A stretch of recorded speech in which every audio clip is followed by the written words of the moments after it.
Bonjour à tous, je suis Guy Michel Noël, votre formateur en gestion opérationnelle pour les BTS MCO et nous allons voir aujourd'hui le compte de résultat, ses soldes intermédiaires de gestion, sa capacité d'autofinancement ainsi que les ratios de profitabilité et de rentabilité. Le plan de la séance aujourd'hui sera composé du compte de résultat naturellement, vous expliquer les charges et dépenses, les recettes et produits, les étages du compte de résultat, les soldes intermédiaires de gestion qui sont au nombre de 4. Je calculerai avec vous le résultat de l'entreprise, j'analyserai le résultat ainsi que les ratios de rentabilité et de profitabilité et nous verrons ensemble le lexique professionnel. À méditer, c'est l'article L123-14 du Code du commerce. Les comptes annuels doivent être réguliers, sincères et donner une image fidèle du patrimoine, de la situation financière et du résultat de l'entreprise. Très important pour le dirigeant d'entreprise que d'intégrer cet article du Code du commerce. Donc le compte de résultat est composé de deux colonnes principales, la colonne des charges à gauche, la colonne des produits à droite.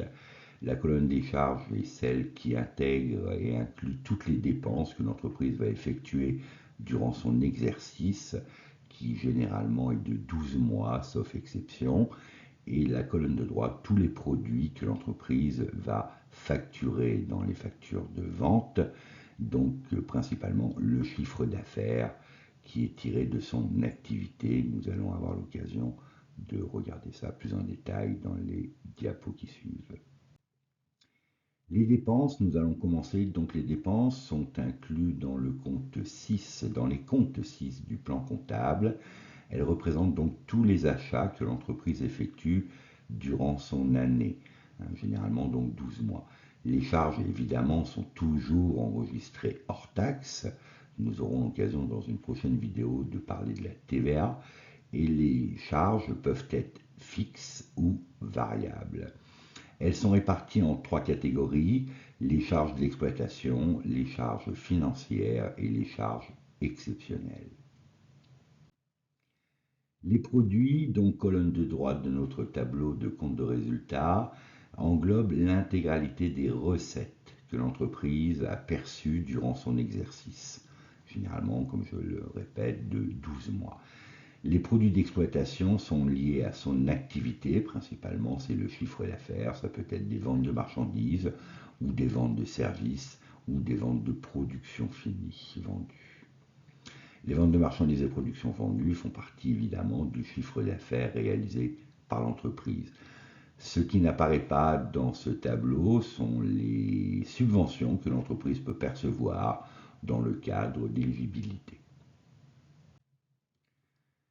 Les étages importants du compte de résultat sont au nombre de 3. Vous avez l'étage d'exploitation qui concerne tous les produits et charges liés à l'activité propre de l'entreprise, l'étage financier qui concerne dans les charges les frais financiers que l'entreprise peut supporter ou doit supporter dans le cadre de découvert, de crédit à court terme, d'emprunt.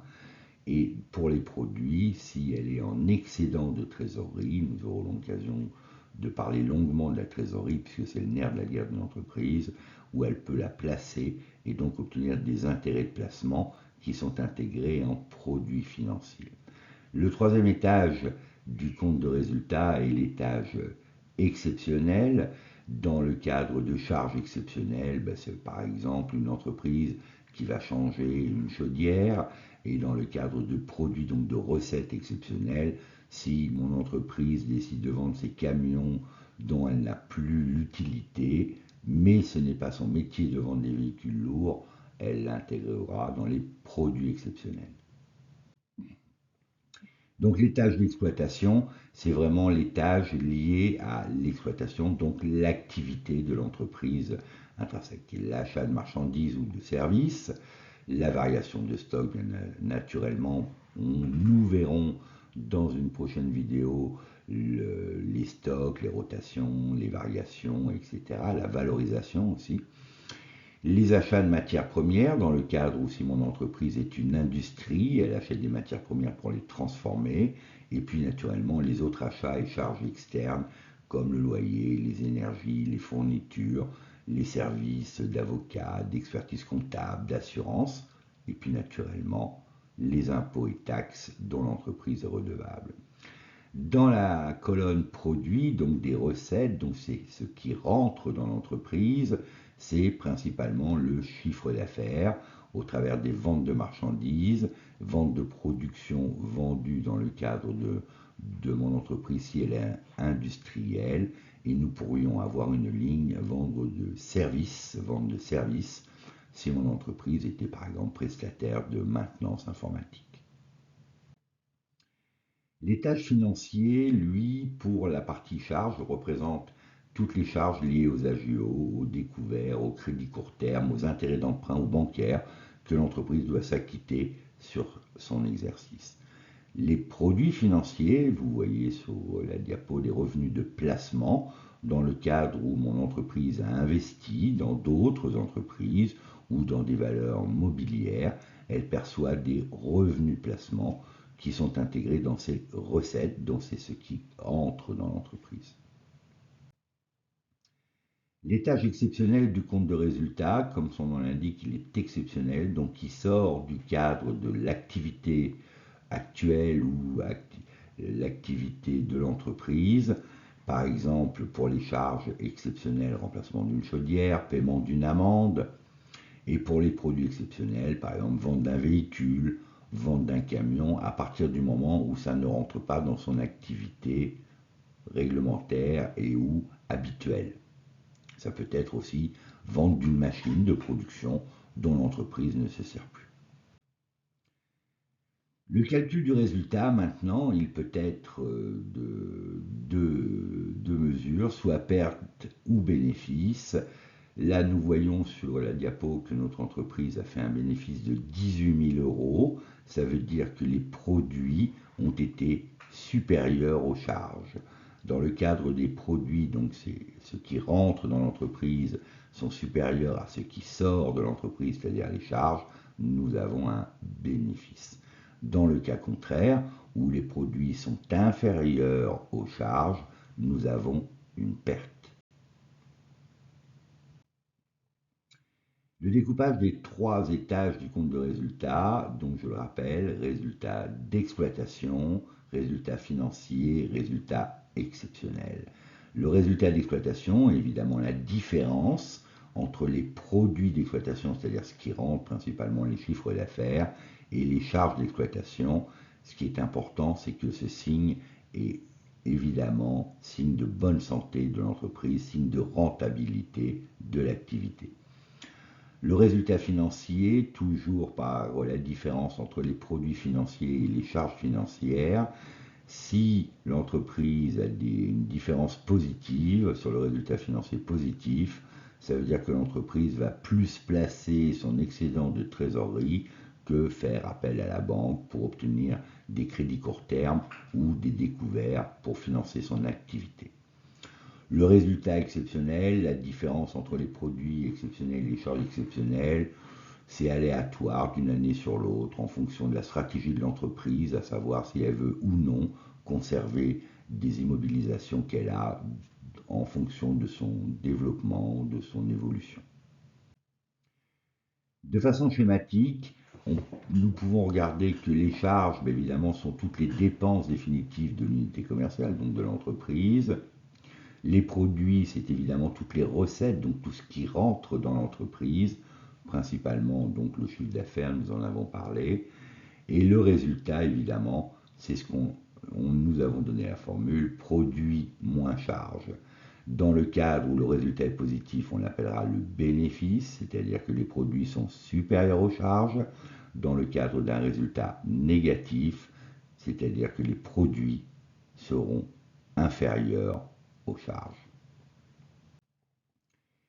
Nous allons voir maintenant les soldes intermédiaires de gestion qui nous permettent d'interpréter, d'analyser le compte de résultat. Ils sont au nombre de 4. Le premier, c'est la marge commerciale. Elle représente ce que l'entreprise ajoute à ses achats de marchandises ou produits pour obtenir son prix de vente. La marge est extrêmement importante pour l'entreprise. La formule pour le calcul, c'est coût d'achat des marchandises vendues égale achat de marchandises plus ou moins la variation des stocks. Voilà, ça c'est le coût des marchandises vendues. Maintenant la marge, quant à sa formule, c'est évidemment la vente de marchandises, donc le chiffre d'affaires, moins le coût d'achat des marchandises vendues qu'il nous a fallu acheter pour réaliser le chiffre d'affaires. Je rappelle que la marge est l'indicateur le plus important de l'entreprise. Le deuxième solde intermédiaire de gestion est la production. La production est le volume d'activité productrice de l'entreprise. Elle peut être vendue ou stockée, mais elle peut être aussi immobilisée si l'entreprise l'utilise pour elle-même, notamment dans le cas de la production où elle est amenée à faire des travaux à elle-même. Donc la production s'interprète par la production vendue plus la production stockée plus la production immobilisée que nous retrouvons dans le compte de résultat. Le troisième solde intermédiaire de gestion, c'est la valeur ajoutée. La valeur ajoutée représente le supplément de valeur que l'entreprise ajoute à ses consommations pour obtenir sa production. Ce montant, évidemment, dépend de la taille de l'entreprise, dépend de la longueur de son cycle d'exploitation et de son cycle de transformation. La valeur ajoutée sera d'autant plus importante que l'entreprise est industrielle plutôt qu'une entreprise de négoce. La formule pour calculer la valeur ajoutée en fonction des valeurs que vous avez dans le compte de résultat, c'est la marge commerciale auquel on additionne la production et l'on déduit les consommations de biens et services. Ensuite, nous avons un indicateur qui est très important, qui est un indicateur qui sert à la valorisation de l'entreprise, qui est l'excédent brut d'exploitation, qui est la fraction de la valeur ajoutée qui revient à l'entreprise et qui lui permet de renouveler ses immobilisations, de rémunérer les banquiers et de naturellement réaliser un bénéfice. Plus le BE, l'excédent brut d'exploitation, sera élevé, plus la probabilité que l'entreprise fasse un bénéfice sera élevée. La formule de l'excédent brut d'exploitation, c'est la valeur ajoutée que l'on augmente sur les subventions d'exploitation auxquelles on va déduire les taxes et les salaires et nous aurons l'excédent brut d'exploitation. Je rappelle que cet indicateur est un indicateur qui démontre que l'entreprise est rentable quant à son activité. Nous voyons maintenant la capacité d'autofinancement. Le résultat net, comme on en a parlé tout à l'heure, où les produits sont supérieurs aux charges, donc le compte 7 est supérieur au compte 6, tient compte des charges et des produits de l'entreprise non décaissés ou encaissés, les dotations et reprises d'amortissement et provisions. Il peut être intéressant de calculer le montant des encaissements net généré donc par l'activité de l'entreprise, c'est ce qu'on appelle la capacité d'autofinancement. La capacité d'autofinancement est donc le résultat net, hors charge naturellement et produits calculés. Elle représente les encaissements nets de l'entreprise durant l'exercice. Étant entendu que dans le compte de résultat, vous pouvez avoir dans les produits des factures de vente, mais qu'ils ne seront pas encaissés. D'où le principe de la provision pour risque, dont nous aurons l'occasion d'en parler. Donc là, par contre, la CAF nous permet de mesurer les encaissements nets de l'entreprise. Donc la formule de la capacité d'autofinancement est évidemment le résultat net, plus les dotations, amortissements et provisions que nous aurons effectuées dans les comptes, moins les reprises d'amortissements et provisions. La CAF permet à l'entreprise de, premièrement, rembourser ses emprunts, deuxièmement, d'assurer ses investissements d'autofinancement, de verser aussi les prélèvements des propriétaires de l'entreprise. C'est-à-dire dans le cadre d'une entreprise individuelle, ce sont des prélèvements, dans le cadre d'une entreprise de capitaux, ce sont des dividendes. Le reste ira naturellement en réserve, en renforcement des capitaux propres du haut de bilan que nous avons pu voir lors d'une précédente vidéo qui est en ligne sur la chaîne.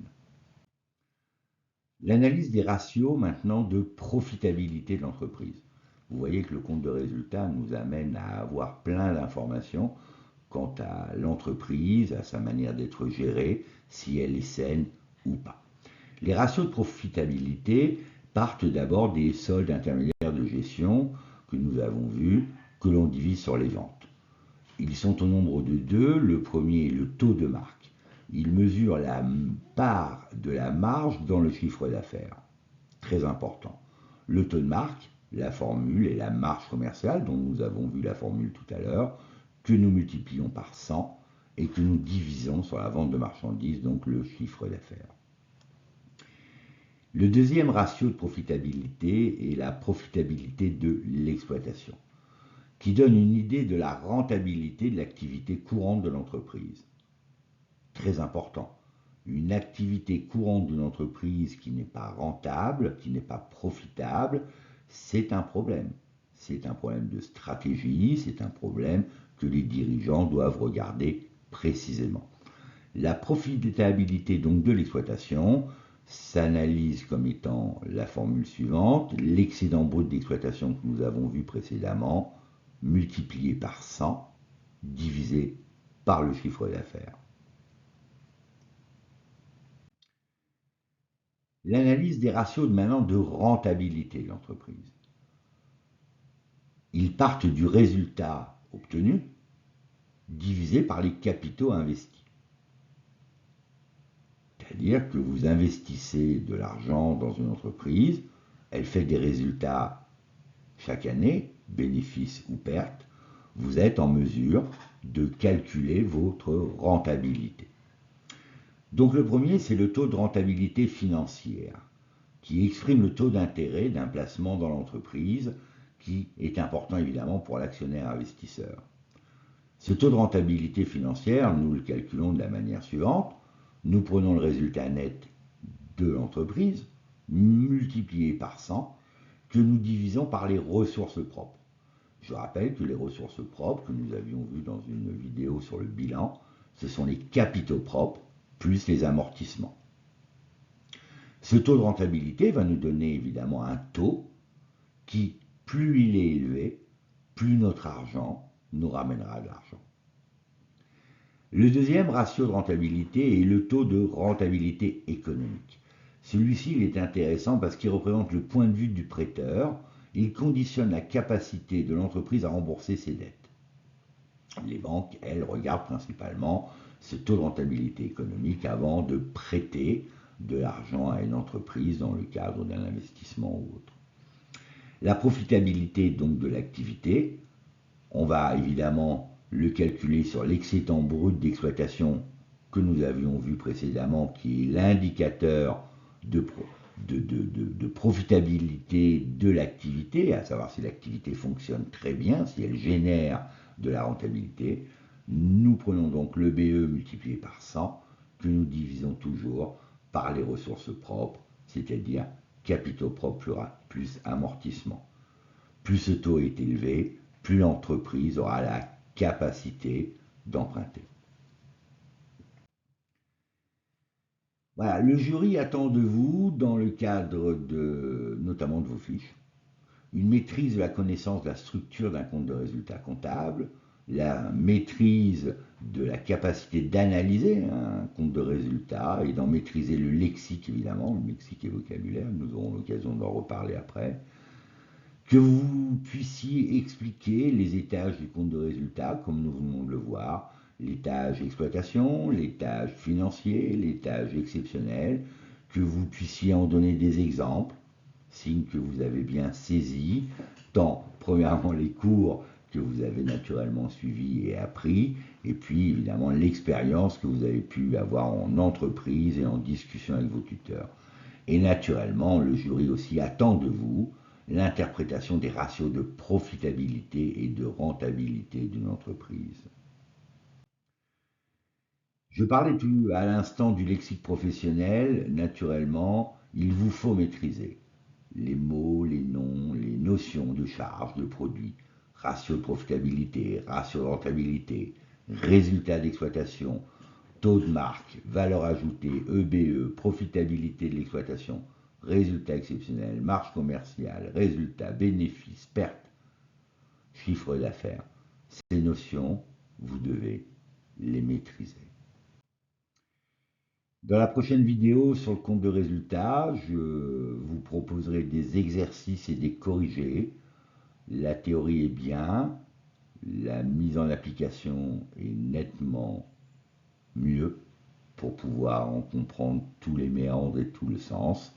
Mais cette vidéo, je pense, vous aura apporté un éclairage sur comment on interprète un compte de résultat, ses soldes intermédiaires de gestion, la capacité d'autofinancement, ses ratios de profitabilité et de rentabilité.